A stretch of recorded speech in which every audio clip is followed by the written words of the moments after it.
Praise lord.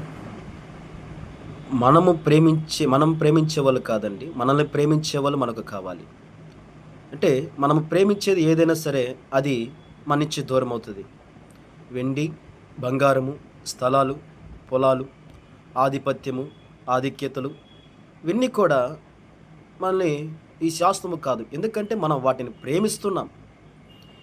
ఎంతనండి మనం ఏది ప్రేమించినా, లోకాన్ని ప్రేమించినా, ఆస్తులను ప్రేమించినా, ఇవి మన జీవితంలో నిరంతరం ఉండవు. ఎందుకంటే ఇవి శాశ్వతము కాదు.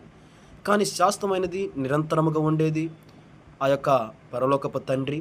తర్వాత దేవుని వాక్యముతో నడిపిస్తున్నది. ఈ వాక్యమే మనల్ని ప్రేమించేది. ఇవి మనకి శాశ్వతము.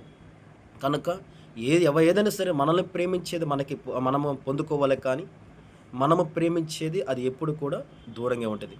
కనుక దేవుని తట్టు తిరగండి. దేవుడు అన్నీ కూడా మీకు సమకూరుస్తాడు. ఆమేన్.